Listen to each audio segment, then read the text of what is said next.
Let's talk about where we are today in terms of the data.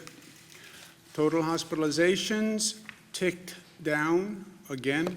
That is good news. Just a tick, but we'll take it. It's better than going up. Again, this is one day, but it is flattening, reducing slightly, depending on your point of view. This is sort of a test. Are you an optimist or are you a pessimist? Pessimist would say we're basically flat. Optimist would say, I think we're starting to trend down. So it's a personality test.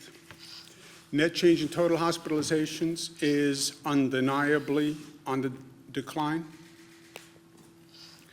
The 3-day average, which is more accurate than any one-day number, also says the same thing.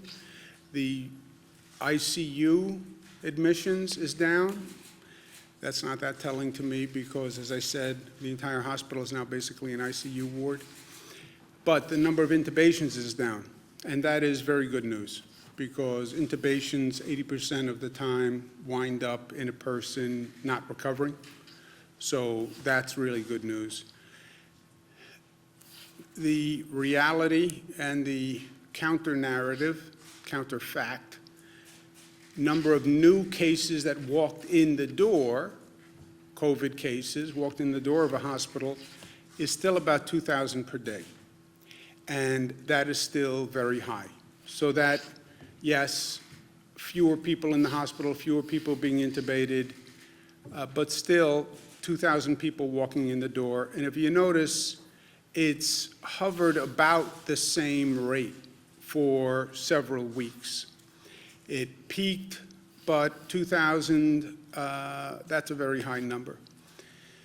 Number of deaths, unfortunately, refuses to come down dramatically.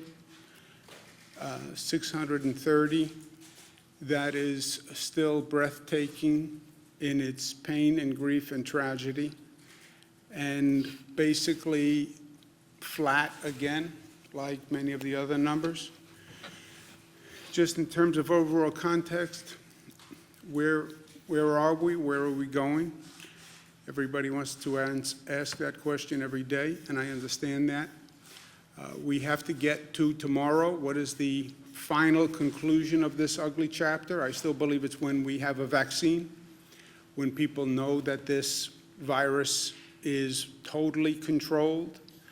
That's 12 to 18 months. Hopefully it can be sooner. Maybe there's a medical treatment in between. We hope, we pray. A lot of medical companies are working very hard on it, right here in this state and all across the country. That would totally change the trajectory. People who are looking for a quick fix, a quick answer, it would be a medical treatment. That would be the quick fix. Announcement of a vaccine, that would be a quick fix. In the meantime, it's going to be an incremental process between today and tomorrow. As much as people don't want to hear that, that's the truth. You're not going to hear any day soon, it's over, the nightmare ends, and we wake up. It's going to be incremental, and we have to be smart as we do this.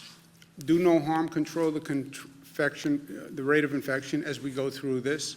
We also have a lot of work to do operationally in terms of the healthcare system and now testing, which I'll talk about in a minute.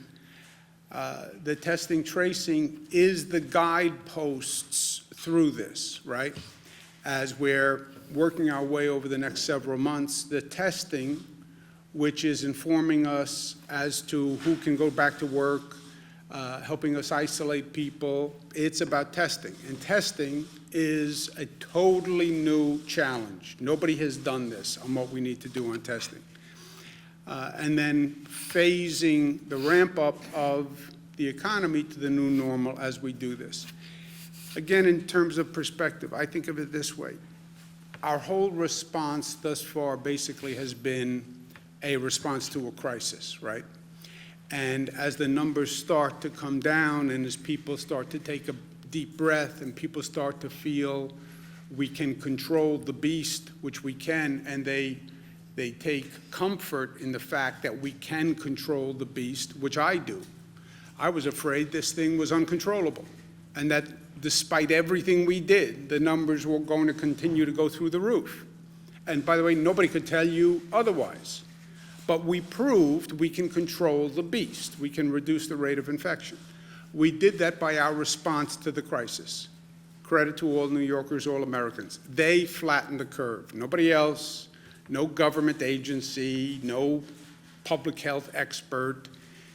People's actions flattened the curve. We responded to the crisis.